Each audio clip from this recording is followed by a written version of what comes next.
Bonjour et bienvenue sur ce nouvel épisode de Pas ni Blabla, le podcast qui plonge en profondeur dans la réalité de la vie cachée des humoristes. Aujourd'hui, je suis avec Charles Brunet. Quelle intro. Quelle intro de fou. Alors pour ceux qui connaissent pas Charles Brunet, il y en a encore, mais pas pour longtemps parce qu'il est en train d'exploser. Charles Brunet, c'est un humoriste qui a tout juste 25 ans et selon nous, c'est un des plus forts de sa génération. Je crois que vraiment dans la francophonie, de ta catégorie d'âge, il n'y a pas plus fort. Merci, Maji, t'es fait, bro. Je suis content d'être là. C'est mon premier podcast en Google. C'est vrai? Ouais, c'est la première fois que j'ai mes orteils. Je suis bien. Là, le gars, il kiffe son time à la Martinique. Ouais, c'est fou, bro. Alors, jusqu'à présent, comment ça t'est arrivé, quoi? Il y a 3-4 jours? Ouais, 3-4 jours. On a fait le show quand? On a fait le show il y a 3-4 jours? Ouais. On dirait le temps, bro. C'est ça, en fait, qui est différent, j'ai l'impression. Le temps, il flotte ici, là. C'est pas genre... Il y a pas comme le capitaliste sauvage qui te pousse dans le cul, là, tu vois, je veux dire, j'ai l'impression que c'est peut-être aussi comme on le vit, là, on est dans une genre de maison à chiller, à regarder la mer, là, c'est que c'est normal, je pense, le temps, tu l'observes plus, là, mais je sais même pas on est quel jour. Ouais, t'es déconnecté. Ah ouais, t'es offline. Déconnecté. Ah ouais. Ah ouais, j'ai même pas encore une carte SIM. C'est vrai. Ouais, genre là, je viens de rentrer ici puis j'ai le Wi-Fi, fait que le 1000 messages, mais quand je suis là-bas, bro. Ah ouais. Ah ouais. C'est bien, c'est Ben bien. oui, c'est bien. T'es en déconnexion. Ouais. Déconnexion totale. De tout. Justement, alors pour parler un peu de tout ça, enfin justement pour parler de toi, alors que les gens forcément ici peut-être à Martinique te découvrent juste, tu vois. Allez. Toi, t'as écrit un spectacle déjà il y a 2 ans qui s'appelle Très très bon show. Ouais, lui qui est sur YouTube, ouais, je l'ai écrit même peut-être 3-4 ans en fait, parce que dans la durée, il y a comme eu un moment où je l'ai joué. Là, j'en ai écrit un autre, puis je voulais filmer lui d'avant parce qu'il existait plus dans le fond. Ok. Fait que je l'ai refilmé. Ben, je l'ai rejoué pour le refilmer, dans le fond. Okay. Puis là, je l'ai mis sur YouTube. Fait que dans la temporalité, il a comme existé pendant 3 ans, mais je l'ai vraiment travaillé 2 ans. Puis là, je suis sur le nouveau. Et qu'est-ce qui t'a fait dire que c'était un très très bon show? Là, le nouveau, très très bon show. Ouais. Ah, c'est qu'il est très très bon. J'ai trouvé le nom après, tu sais, je l'ai écrit, j'ai regardé, je disais, ah, mais il est très très bon. Non, mais tu sais, c'est comme un pied de nez à genre, je sais pas, la prétention, ça me fait rire, genre, il y a quelque chose de comme nommer un spectacle de la manière la plus prétentieuse. Même le prochain, il pourrait s'appeler genre le meilleur, tu vois, puis ça serait pas pour autant le meilleur, c'est juste il y a quelque chose de ça me fait rire de comme parce que même tu sais on pensait à ça là, genre mettons un article de journal. Ouais. Tu sais mettons il serait obligé d'écrire le très très bon show de Charles Brunet, exécrable. Mais il y a quand même le très très bon show, tu comprends? Ouais, Ils peuvent pas me faire de la mauvaise pub, même s'ils font de la mauvaise pub, il est écrit très très bon. Trop malin, trop ouais, malin. c'est du business. Et le truc, en fait, c'est que, justement, tu te présentes comme un vieux humoriste, déjà. Ouais. T'es fucking vieux, alors que t'as 25 ans seulement, quoi. C'est vrai, j'ai écrit ça dans la description. Ben, tu sais, ça fait 10 ans, là. Cette année, ça va faire 10 ans que je fais ça. Comme de le faire, à 16 ans, je faisais ça minimum une fois par mois. Je jouais, je montais en région au Québec, tu sais, il y a comme Montréal, puis il y a tout le reste de la région qui est comme, plus lousse sur les lois concernant les mineurs dans des bars, là, tu sais. Ah, ok. Fait qu'il me permettait de jouer à ces endroits-là, tu vois. Fait que j'en profitais, moi, j'y allais à fond, tu sais. Puis c'est vrai que c'est vrai qu'on oublie, mais en fait, vous pouvez jouer à partir de quoi? 18 ou 18, ouais. 18, ok, 18 ans en France, ok. ouais, moi, j'attendais 18 pour jouer, tu vois, au bordel, des trucs comme ça, là, un peu comme ici, le Free, tu sais, j'imagine. Ben, quoi que, ici, il y a pas comme 1000 comedy clubs, il y a des soirées, puis il y a ce comedy club-là, puis c'est tout, c'est ça. Ouais, c'est le seul comedy club des Antilles. En vrai, c'est un peu comme chez nous, hein. Nous, il y a le bordel, il y a le terminal maintenant, mais pendant longtemps, il y avait juste le bordel puis les soirées autour, tu sais. Ouais. Mais c'est vrai que nous, on a quelques soirées d'humour, mais c'est pas encore autant développé que chez vous, quoi. Tu peux-tu jouer à tous les soirs, si? Non, pas encore. Pas encore. Mais, là, en fait, on commence à pouvoir jouer 3 fois par semaine. Wow. Tu vois, mais j'en sais depuis 15 jours. Il y a combien d'humoristes? Des humoristes, tu vois, il y a humoriste entre guillemets, mais des gens qui se disent humoristes, qui voudraient faire de l'humour et tout, on commence à être une quinzaine, 20aine, tu vois, en stand-up, tu vois. Maintenant, des gens qui commencent à vraiment en vivre en tournée ou qui veulent se professionnaliser, je pense qu'on est 5, 6, tu vois, peut-être encore, man, quoi, c'est tu fou, vois. ça. C'est on n'est pas encore à ce stade-là, mais en même temps, ben tout à faire, quoi, tu vois. Ben, c'est génial, bro, c'est comme mon Dieu, c'est un bac à sable, là, tu peux tout construire. C'est clair. Et toi, qu'est-ce qui t'a fait tiens, je vais éteindre mon portable en même temps, mais qu'est-ce qui t'a fait vouloir devenir humoriste du coup? Man, la conscience jeune de la fragilité absurde de la vie, là, c'est con à dire, mais c'est comme moi j'ai très vite conceptualisé, ben je vais mourir. Fait qu'il faut que je plonge, tu vois. Tu sais, je me souviens, ma mère, elle me disait qu'il faut que t'es à l'école, faire des hautes études. Quoi, t'as eu une expérience existentielle qui t'a fait, tu vois, near death, un truc, genre, t'as failli mourir, tu t'es dit, oh. Ah, même pas, hein, je sais pas. À 12 ans, j'ai comme compris ça. J'ai vraiment comme compris profondément, genre, le cadran qu'on a tous un peu, tu vois, genre le temps qui s'écoule puis que ça fait pas de sens. Sinon, genre, je sais pas, genre, je me disais, je veux pas, mettons, j'ai une seule vie. Ouais. Je veux pas être comptable. Moi, je serais comptable, genre, bravo, j'ai trié des chiffres toute ma vie. Tant mieux que des comptables, hein. Merci aux comptables d'ailleurs. Grâce à eux, ça compte, mais ils peuvent gérer ton argent. Ils gèrent mon argent, c'est ça. Mais je veux la faire en parlant. Je sais pas, parce qu'il y a vraiment en fait, t'es insouciant sur scène, mais en quelque part, ça vient d'une absence d'insouciance, en fait. Parce que t'es souciant de le fait que tu vas mourir. Je l'ai perdu très jeune, l'insouciance, en fait, j'ai l'impression. T'sais, l'insouciance sur scène, elle vient un peu de... C'est paradoxal, mais... Ouais, mais c'est de vouloir partager ça avec les gens, tu sais. C'est que ce côté-là de la vie, il est beau à partager. C'est comme, il vaut la peine d'être transmis, il vaut la peine d'être raconté. Il y a quelque chose de beau dans l'insouciance, puis de drôle, en fait, dans l'insouciance. Beaucoup de choses se trouvent dans l'insouciance que je trouve drôle, tu sais, mais dans la vie de tous les jours, c'est drôle parce que j'imagine tu le vis comme ça toi aussi, mais les gens imaginent, mettons, les humoristes, on est là, puis on est comme, puis on est constamment en train de rire, mais au contraire, c'est beaucoup plus genre, moi, j'ai l'impression que je vais comme plonger dans un sujet, puis là, je suis dedans, puis là, c'est comme une eau que tu t'arrives pas à voir à 1 mètre, là, tu sais, puis là, à un moment donné, boum, tu trouves une blague, tu sais. Ouais. Mais c'est en allant dans des endroits vraiment inconfortables, tu sais, fait qu'au quotidien, c'est pas genre... je suis pas dans des cafés en train de rire comme un bon et tout. Non, t'as un côté introspectif de malade. Ouais. Moi, moi qui te croise quand même régulièrement, je sais pas, ces derniers temps, on a dû se croiser tous les 3 mois. Ouais, là, ça comme fait, ça. Dans les derniers mois, c'est drôle, mais ouais, oui. Carrément, ouais. Ouais. Et, parce que pour ceux qui savent pas, on se croise en comédie club, c'est comme des gares où, les humoristes, ils se croisent. T'es venu à Montréal, là, c'est ça. Ouais, c'est ça. Je suis venu là il y a quelques semaines, puis avant les vacances. Enfin, les vacances d'été. Et en fait, toi, t'es tout le temps en train d'écrire. Ouais. C'est vraiment, Charles est tout le temps assis en train d'écrire avec son cahier, tu vois, tout le temps en train de s'introspecter et tout. Mais l'introspection, c'est quand même pas un truc d'enfant, quoi, de jeune. C'est un poids, gros. C'est comme, tu sais, je pense que les gens aiment bien vivre avec des certitudes, tu sais. Il y a comme un peu, comme tu peux construire ta vie sur des certitudes, tu sais. Mais nous, les humoristes, on prend les certitudes puis on les remet rebalote, là, tu sais. On doit revoir, on remet en question une certitude. Fait que là, t'es comme, OK, je pense ça. Le pense vraiment, tu sais. Puis là, boum, tu repars, tu sais. C'est très flottant, tu sais. Faut être très à l'aise avec une espèce de style de vie où est-ce que il y a pas beaucoup de concret dans notre métier, man. Tu sais, même ton spectacle, il existe pas si tu le joues pas, tu sais. Il y a pas comme un acquis de genre, à moins que tu l'aies filmé, puis même là, ouais, quand tu le filmes, au moins, ça donne un peu une pérennité à ton spectacle. T'sais. Il peut exister hors toi, tu sais.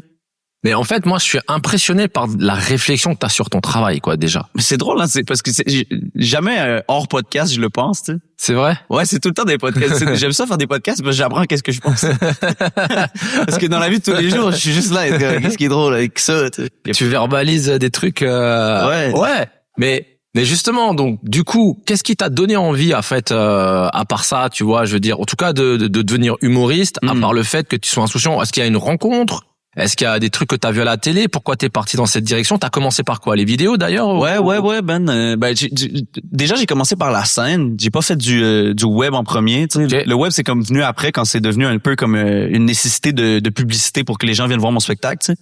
Genre, il y a beaucoup de monde, ils font du web pour le fait de faire du web, tu sais, puis ça leur donne accès à des pubs et des trucs comme ça. Moi, je l'ai tout le temps vu comme genre, si des gens voient beaucoup ma face sur Internet, ils vont venir voir le spectacle. Puis le spectacle, c'est ça que je travaille genre activement. Tu sais, mon quotidien, c'est pas tant... tu sais, j'ai genre un 70-30 de web écriture stand-up, puis le 70, c'est du côté stand-up. Tu sais, fait que le web, c'est plus un outil pour de commercialisation. Ouais, carrément, bro. Vraiment, genre, tu sais, c'est fou. Là, ça fait que là, mettons... tu sais, je me suis fait reconnaître ici. Tu vois? Fantastique. Il y a quelqu'un dans la rue, il a dit, puis j'étais comme, damn, man, tu sais, c'est de où il me connaît? Ben, parce que j'ai fait le con sur Internet, là, tu sais. Mais c'est sûr, le but, c'est de les ramener éventuellement. Tu sais, c'est ça, là, de créer des bassins de gens qui te connaissent pour aller leur offrir le spectacle. Tu sais. Ouais. Justement, dans ton spectacle, en fait, tu parles de quoi? Enfin, moi, je l'ai vu, mais tu parles de toi. Ouais, de moi, je parle un peu d'amour, je parle un peu de mon grand-père, je parle un peu des déceptions de la vie, je parle un peu du sentiment de se sentir inférieur, je parle de mon frère, je sais pas, il y a comme pas de fil, tu sais, le fil rouge, moi j'ai pas. En fait, moi quand je te vois sur scène, tu vois, le fil rouge, c'est l'intensité avec laquelle tu vis les choses. Ouais. Moi j'ai toujours été bluffé, je me dis mais c'est vrai, ça va. Avec une intensité, je veux dire mais je pense que je pense que je suis très sensible genre, puis ça fait que je me sens tout le temps blessé, mais pour des trucs que tu devrais pas te sentir blessé en fait, j'ai comme ce sentiment là de c'est drôle, c'est bien décrit. J'ai l'impression que c'est ça. Je suis comme constamment blessé sur plein de choses, puis j'arrive à l'exprimer d'une manière drôle, tu sais. Mais ça part d'un sentiment de, tu sais, je suis tout le temps inconfortable, genre. C'est soit je me sens outsider, soit je me sens inférieur. Il y a comme tout le temps genre, c'est très rare dans la vie que je suis comme, oh, là, nice, je suis bien placé. Mais d'où ça vient, ça? Le fait que tu sois outsider, c'est peut-être parce que t'as grandi à Montréal-Nord, t'étais genre un blanc dans... Puis même pas ça. En plus, moi, j'ai grandi sur la rive sud, tu sais, où j'étais entouré de jeunes blancs riches. Je pensais que t'étais vraiment de Montréal-Nord. Non, man, ça, c'est venu quand j'ai rencontré les gars plus vieux dans ma vie, tu sais, mais c'est drôle parce que tu vois, mettons, le milieu homogène dans lequel j'ai grandi, où est-ce que c'était tous des blancs riches, puis moi. Genre Boucherville, c'est ça? Ouais, genre, tu connais, tu vois, juste à côté, là, tu sais, Longueuil, Saint-Lambert. C'est toute cette espèce de couronne de richesse blanche, tu sais. Puis dans ce milieu-là qui est supposé être homogène, je me suis jamais senti autant, genre, aliéné que, tu sais, dans ce milieu-là, alors que ben là, plus tard, je rencontre des gars de Montréal-Nord qui ont grandi dans de la pauvreté, puis je me sens beaucoup plus genre compris, puis à ma place, tu sais, il y a quelque chose de drôle là-dedans en fait, que tu te rends compte qu'en fait ben les apparences sont tellement trompeuses. J'ai l'impression, en tout cas dans mon vécu là, de comme me tenir avec des gens qui me ressemblent, c'est l'expérience la plus aliénante. Je pense que c'est au niveau aussi de c'est qu'en fait, je trouve la culture familiale, c'est peut-être une grande ressemblance chez beaucoup de gens. OK. Quand t'as grandi dans des milieux un peu déstabilisés, puis que genre ta famille, c'est un peu comme un flou existentiel, tu sais, puis... Ta famille, c'est vraiment un flou existentiel? Ben, c'est aussi des repères, mais il y a une partie de ma famille, tu sais, ne serait-ce que genre mes parents sont divorcés, puis il y a plein de trucs de ma famille que j'exploite pas encore sur scène, fait que j'en parle pas non plus, tu sais, à droite, à gauche, mais définitivement, genre, un sentiment de comme, oh God, c'est pas comme... Tu sais, genre, quand je regarde mes amis à Boucherville, que leurs deux parents sont là, ils se tiennent la main, il y a une piscine creusée. Ouais, je vois très bien. Moi, d'apparence, ma vie ressemble à ça, mais derrière, il y a toutes sortes de choses que je me reconnaissais pas, que mes amis qui ont vécu des traumatismes d'immigration se rapprochent beaucoup plus de moi, en fait, par des sentiments communs un peu, tu sais. Bah, une compréhension, tout simplement. Ils te comprennent, tu te sens compris.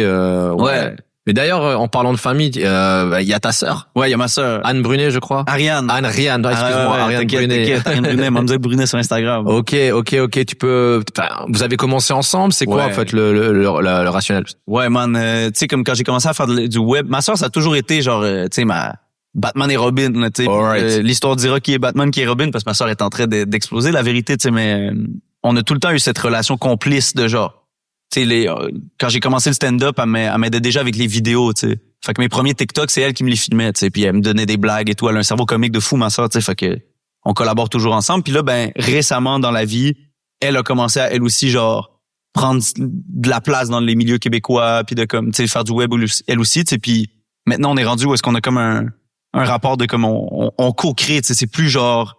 Avant, elle était dans l'ombre de ce que je faisais, mais maintenant, elle chaîne de mille feux, tu sais. Fait que c'est comme le rendu le fun. Là, on est dans notre vie, là, genre, on collabore ensemble, puis c'est tellement le fun, genre, c'est tellement libre parce qu'on a des années derrière de comme... Ouais. On se connaît, là, c'est ma petite sœur, mais moi, je suis son frère, tu sais. C'est comme, les raccourcis qu'on a, c'est incroyable de les exploiter en vidéo parce que ça fait que ce qui me prendrait 2 heures pour faire une vidéo avec quelqu'un, ben, avec ma sœur, c'est 3 secondes puis c'est fini, là, tu sais. Et d'ailleurs, ça me fait penser, par exemple, quand vous avez des projets ensemble, est-ce que tu peux nous raconter une anecdote d'un des projets les plus foireux que vous avez fait ou... Les projets les plus fous. Ouais, ou les plus dingues, en fait, tu vois. Ouais, bro, ben, tu sais, toute la COVID, on était chez nous puis on était pris à... Nous, on voulait faire du TikTok, là, tu sais, TikTok, c'était comme une nouvelle application qui te donnait une visibilité et des revenus. Non, même pas, chez nous, c'est pas payé. Ah ouais? Ouais, bro, ça, c'est la carotte du siècle. Les lois canadiennes font qu'on fait pas d'argent avec TikTok ou Instagram. Alors qu'en France, est-ce qu'ici vous êtes payé à la vue? Tu peux toucher de l'argent sur les vues que tu fais? Sur Instagram, non, mais sur TikTok, oui. Et sur TikTok, oui. Oui. Et sur YouTube et tout, oui, ouais. Nous, il y a YouTube, on peut, Facebook, on peut, mais les autres, on peut pas. D'accord. Pour des lois, je sais pas pourquoi, mais ça fait que nous, c'est bizarre, mais ok. C'est trop chiant, bro. Ouais, c'est clair, Moi, c'est comme ça m'aurait mis bien, là, tu sais, les vues, là, tu sais. Je pense, c'est quoi? C'est 1 000 € le million de vues en France? Un truc comme ça sur TikTok, tu sais. J'avoue que je sais pas, je suis pas dans ces stratosphères-là, mais j'ai cru entendre que, mais toujours étant que nous, ça vient. Nous, c'est 0 pour le million, là, tu sais, y a rien, là, tu sais, tu fais des vues, tu payes tu sais, nous, autrement dit, on dépensait pour nos vidéos. Encore aujourd'hui, je dépense pour mes vidéos, tu sais, je loue un costume ou whatever, faut que je loue une location, ben, je mets mon argent parce que je sais que ça me rapporte en billets de spectacle. Ouais, je comprends. Il y a pas d'argent direct qui vient de ça, tu sais. Mais fait que pendant la COVID avec ma sœur, elle me filmait mes trucs et tout, fait que on a comme commencé à travailler comme ça, puis On en a fait des milliers de fucking sketchs, mais donc ceux qui ont, il y en a plein qui ont pas sorti, autrement dit, de cette époque-là. Ou une anecdote de tournage, j'en sais rien, t'as un truc à nous raconter de, ça s'est pas passé comme vous voulez, parce que vous faites quand même des trucs assez fucked up, ouais, bro. Tu vois, ouais, vas-y. Ben, tu sais, ne serait-ce que là, genre, récemment, on a retourné un sketch qu'on avait essayé à l'époque puis que ça avait rien donné, tu sais, puis qu'on s'était démerdé, genre, on avait loué des trucs, on avait acheté des choses pour essayer de tourner cette idée-là, tu sais, puis l'idée, à l'époque, était pas assez mûre, I guess, où on savait pas comment la faire. Fait qu'on l'a essayé. On l'a monté, on a regardé, on a dit c'est de la putain de merde, on va jamais sortir ça. Boum, on est quoi? On est 4 ans plus tard. On a fait ça en 5 minutes. L'idée nous est revenue, on a fait mais attends, c'était drôle, on l'avait mal fait. On a trouvé comment la faire.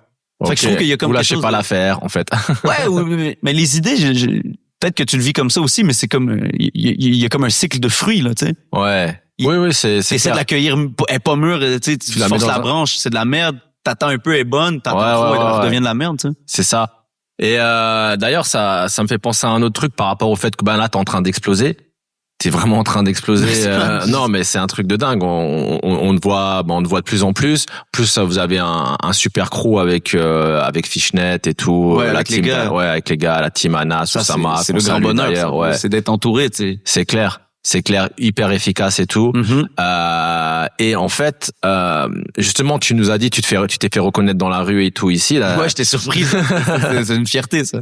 Mais la question, c'est justement que je te pose, comment ça se passe? Comment tu gères cette nouvelle célébrité? Bah, c'est... Parce que parfois, en plus, tes trucs tout, vas-y, mais non, vas-y, non, mais tu sais, je sais même pas encore comment je la gère. C'est tellement récent dans ma vie, tu sais. Je te dirais que genre sur 6 mois, ça a doublé, tu sais. Fait qu'il y a comme, ça fait un petit moment maintenant que je suis habitué dans la rue, on me dit coucou et tout, tu sais. À Montréal, là, c'est vraiment comme rendu, tu sais, les photos à tous les jours, puis c'est tellement nouveau que je suis un peu comme, je comprends même pas encore ce que je vis de ça, tu sais. Ouais. C'est un peu, tu sais, des fois je me rends compte, tu sais, moi je suis un peu pas paranoïaque, mais tu sais, mettons quelqu'un qui me regarde puis qui il me fixe comme ça, tu sais. J'assume pas qu'il est genre, c'est parce que je l'adore puis je suis en train de me dire, donc je le connais. Je suis tout le temps un peu comme, il essaie de fuck avec moi, tu sais. Fait que j'ai un peu comme des réflexes de genre, tu sais, je suis instable, tu sais, un peu dans la rue. Ouais, t'es inconfortable. Ouais, de te sentir observé puis là, la personne, elle vient te voir puis elle dit, puis là, tu fais, ok, tu redescends, tu sais. Fait que c'est un peu comme je me rends compte, mais ça change rien à ma vie, tu sais, parce que il y a rien qui a changé concrètement, autrement dit, parce que ma vie, ça reste d'aller au café écrire. Puis je fais tout le temps le même café. Puis surtout, quand tu côtoies tout le temps les mêmes lieux, ben les gens qui te reconnaissent, ben ils te reconnaissent une fois. Après ça, ils te connaissent. Après, ils te calculent plus. Ouais, c'est simple, tu sais, c'est comme tu lui demandes son nom, puis là, toi aussi, tu le connais maintenant. Fait que ça remet ça à un rapport humain, tu sais. Je me rends compte, des fois, c'est ça qui est dur un peu, c'est parce que moi, j'ai été très jeune en contact avec mes idoles, puis c'est l'expérience la plus décevante du monde. Ah ouais? Ben oui, parce que tu te rends compte, il se fouille dans le nez puis il pète. C'est un gars, il flotte pas comme j'imaginais dans mon esprit, tu sais. Ben, c'est quoi l'idole où tu t'es dit, franchement, je m'imaginais pas qu'il était comme ça? Tous.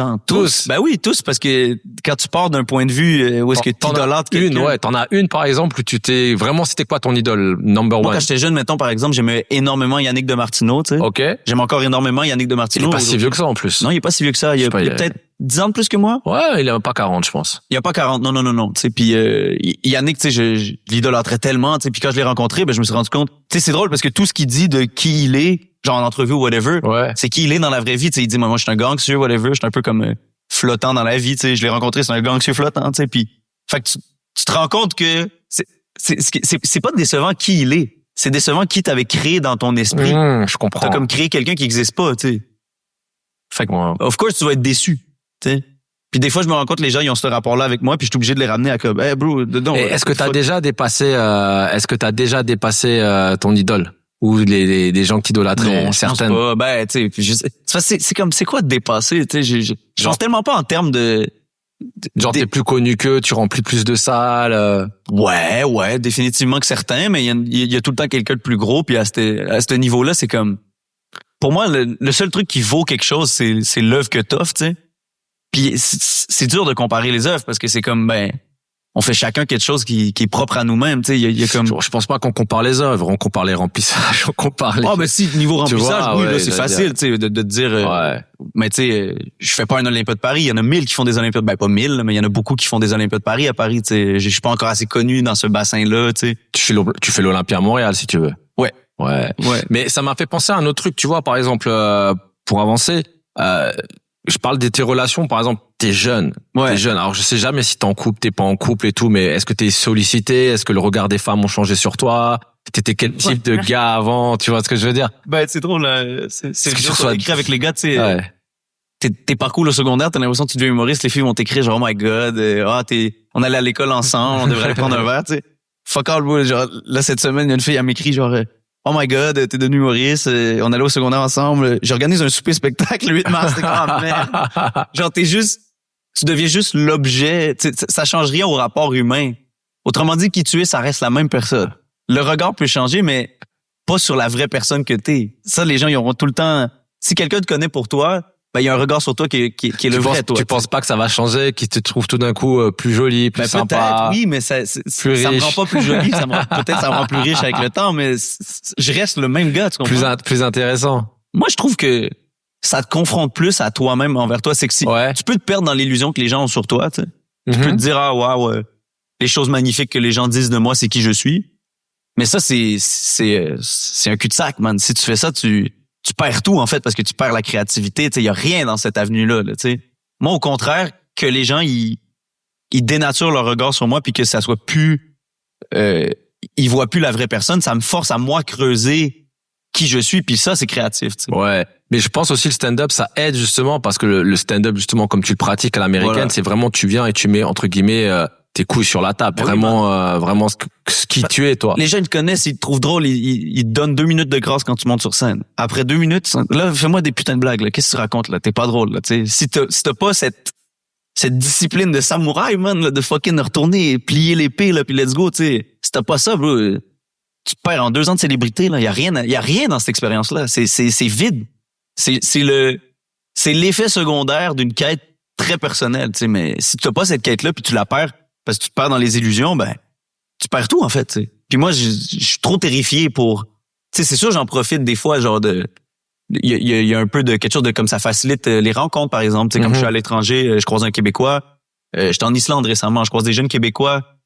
Je les entends dire tabarnak, je suis comme, yo, c'est les miens, tu vois. Je vais les voir, je suis comme, yo, vous êtes Québécois? Puis là, ils me reconnaissent. On a chillé ensemble, on a passé la soirée ensemble parce que le rapport, il est vite, tu sais. Ouais. Mais ça, ils te connaissent un peu parce qu'ils connaissent des vidéos, donc il y a une sorte de... Ils se disent, je pense au minimum, c'est pas un gars fucké. ouais. C'est comme, Enfin, il est fucké, mais on sait. Il est fucké, mais on connaît qu'il est fucké.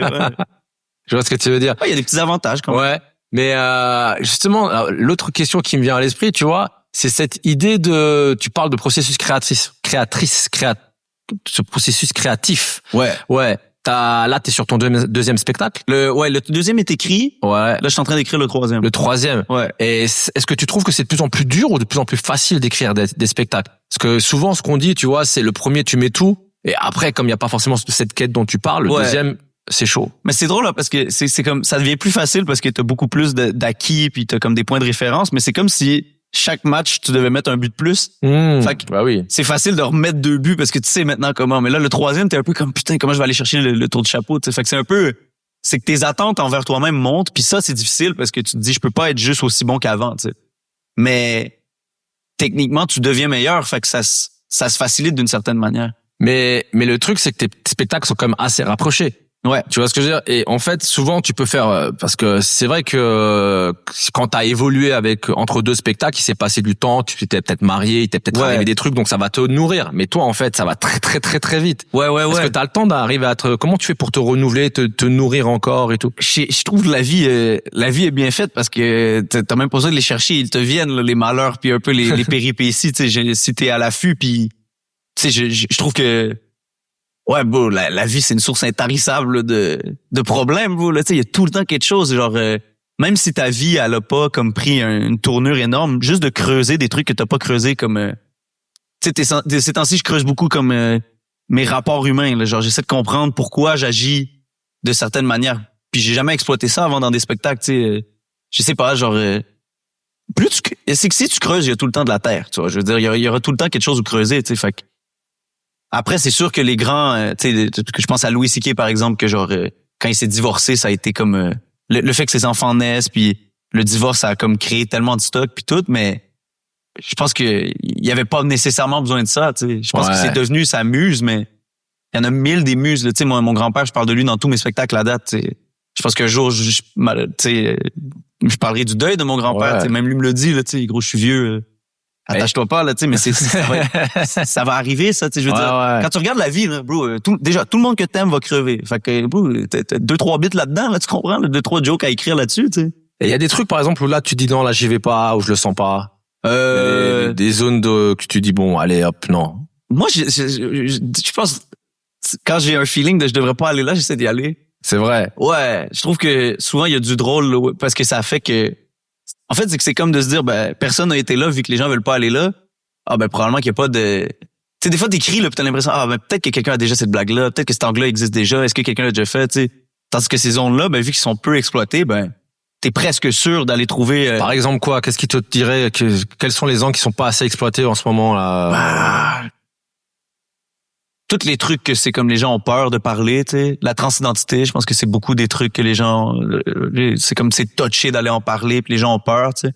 En fait, c'est que moi, je pense que je pars du principe que je suis quand même quelqu'un qui, si je pour parler de quelque chose, je le fais avec toute la compassion que je peux, tu sais. Genre, je vais essayer de prendre dans le point de, tu sais, c'est rare que j'ai comme un angle que c'est juste comme, je veux dire ça, puis c'est mon opinion. Genre, non. Pour moi, un numéro d'humour, c'est comme, c'est t'as pris en compte le plus d'opinions possible, puis t'arrives à raffiner un propos, puis à distiller le plus possible ce que t'en penses, mais sans exclure les gens au point que ben t'es pas d'accord avec moi, tu vas quand même trouver ça drôle parce que tu comprends mon point de vue. Ouais, je comprends. Ouais. Fait que si tu pars de cette idée-là, tu peux parler de n'importe quoi. Parce que si t'amènes les gens, tu sais, par exemple, tu sais, le suicide, il y a des manières de faire des blagues là-dessus, tu sais. Si t'arrives à incorporer, ben, tu sais, parce que c'est dur pour certaines personnes, il y a des gens de leur famille qui ont vécu ça, il y a des gens, ils vivent ça eux-mêmes, ils sont dans ces pensées-là.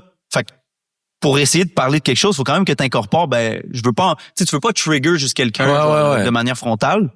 Mais à un moment donné, il y a aussi comme un point où est-ce que tu dis, OK, ben là, je suis arrivé à ma blague, je sais pourquoi je la fais. J'ai considéré les points de vue de tout le monde. Puis je pense que si tu te mets à ma place puis tu comprends réellement ce que je dis, pas t'entends ce que tu penses que je dis, ben, tu vas rire à la blague. Ouais. Puis à ce point-là, là, tu peux la faire, la blague, tu sais. J'ai l'impression. OK, donc toi, tu serais dans un process où tu vas aller discuter avec des gens qui ont vécu le suicide, enfin, qui ont... Ouais, ben, si par exemple, tu vois, récemment, j'ai vu le film Laurence Anyway de Xavier Dolan, qui est un film sur un homme qui devient une femme. Puis il sort avec une femme, puis là, ça vient comme déstabiliser son couple avec elle, mais tu vois qu'ils sont terriblement amoureux l'un de l'autre, mais ça devient un peu un amour impossible, puis c'est déchirant, puis c'est fucking incroyable, tu sais, puis ça m'a donné le goût de parler de ça, tu sais, genre de comme je t'en parle là, c'est dans mon cahier là, c'est même pas des trucs. Ça se trouve, je vais jamais parler de ça, puis c'est tout de la merde, puis là je pense que j'ai des idées de génie, puis le monde va être comme ta gueule, parle-en pas, tu sais. Mais ça m'a donné envie d'aller explorer ça parce que j'ai vu quelque chose qui était comme un beau point de vue sur la chose. Fait que je me suis dit pourquoi pas l'exploiter, on verra bien. Ouais. Et des thèmes comme le viol, des choses comme ça, tu te sentirais d'y aller? Des fois j'en parle, mais j'avais une joke sur à quel point au Québec le viol c'est comme c'est comme pas un crime légal là, dans le sens c'est dur de prouver un viol. Ouais. Mais un cambriolage c'est beaucoup plus facile, tu sais. Puis j'avais une joke que j'essayais un peu que je fais plus parce que c'était pas tout le temps ça marchait, mais il me semble que c'était le genre de dire que si quelqu'un te viole, t'espères qu'il vole quelque chose. Comme ça tu peux l'accuser au moins. Il est venu chez moi, il a volé des cadres. Puis by the way, il m'a violé. Puis là, ils sont comme oui, mais restez sur le sujet, madame. Quel cadre il a volé? Il était gros comment le cadre? Ouais, je comprends. Tu sais, fait que il y a manière d'en parler. Après, c'est sensible, hein, parce que ça reste quand même, tu sais, mais c'est que je crois, fondamentalement, moi, je crois que l'humour, ça libère, tu sais, des mots de la vie, parce que pour mon propre vécu, moi, c'est comme ça. Il y a plein de trucs que j'ai entendus sur scène, puis ça a fait comme, à l'intérieur de moi, tu sais. Oh my God, il a parlé de ça, que je vis ça, moi. Puis ça me pèse, puis j'ai l'impression que... Il y a des gens qui viennent te voir après le spectacle, qui disent, Charles, ouais, il y en a qui me disent, ouais, des fois, il y a des gens qui me disent ça. Ça m'a... Autant ça me touche, mais en même temps, je suis un peu comme, mais gros, je fais juste le con, en fait. Tu sais, je me vois pas comme un... T'as un exemple, par exemple, de gens qui sont venus et... Ben, juste récemment, il y a quelqu'un qui m'a texté ça sur Instagram, là, genre, wow, ton spectacle, là. Tu parles des vraies choses, puis j'étais comme, tu sais, je parle de... ouais, c'est ça les vraies choses pour toi, tant mieux, tu sais, mais j'ai pas l'impression de porter tant que ça des messages. Mon seul message, moi, c'est de rendre les choses drôles. Fait que si ça fait du bien aux gens de rire de certaines choses, tant mieux, mais tu sais, tu verrais mon spectacle, puis je suis pas genre... ouais, le Donald Trump, ou genre, tu sais, dans le sous-texte, probablement, tu comprendrais ce que j'en pense, tu sais. Mais je suis pas quelqu'un qui... J'essaie d'être le moins moralisateur possible, tu sais. Mais de parler le plus possible de trucs vrais qui peuvent libérer les gens. Mais j'ai pas vraiment, tu sais, je suis pas le Messie, frérot, là, tu sais. Y a pas quelqu'un qui est libéré par mon show, tant mieux, mais Alléluia. Ben, c'est comme si t'as lu un livre pour enfants puis t'as vécu l'illumination. Ben, tant mieux, bro, tu sais. Ouais, je comprends. Ça reste un livre pour enfants, là, tu sais. Le but, c'est que ça soit efficace. Ouais, je vois je veux dire. Un technicien de la blague. Ben, ouais, quelque part. Et, ben là, on va juste revenir et clôturer sur ça. Alors là, donc, t'es en Martinique. T'as joué au Free Comedy Club. Ouais. Qu'est-ce que t'en as pensé? Frérot, j'étais surpris parce que j'ai sacré comme un Québécois du début à la fin. J'arrivais pas à pas dire tabarnak. Parce que tu vois, genre, c'est le titre du spectacle, donc tu pouvais te lâcher. Ouais, c'est ça. Le show s'appelait le tabarnak, là, ouais. Mais, non, j'ai adoré, bro. Ça m'a fait, en fait, à chaque fois que je me confronte à un nouveau public, je me rends compte à quel point c'est universel ce qu'on fait.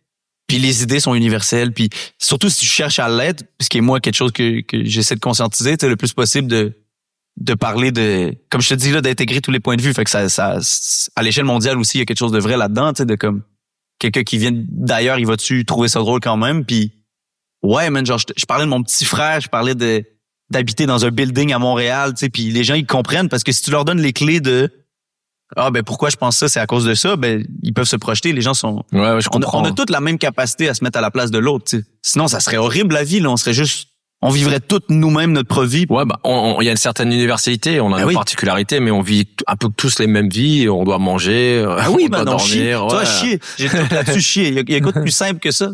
On vit tout ça, vous, tu sais.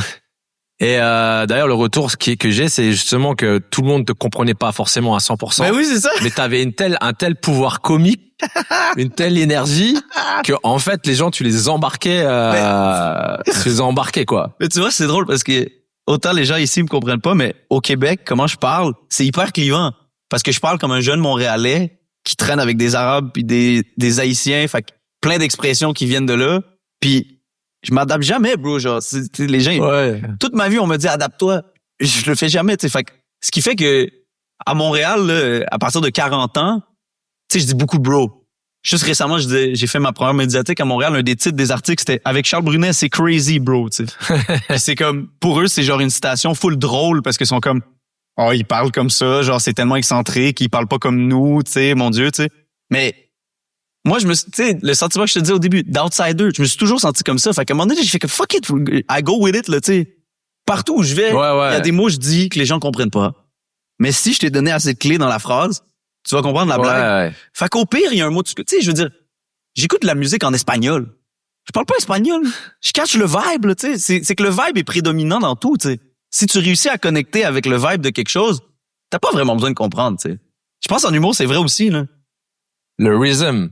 Le rhythm, man. Ouais, le rhythm. Le rhythm, on dit le rythme chez nous. Le rhythm, ok.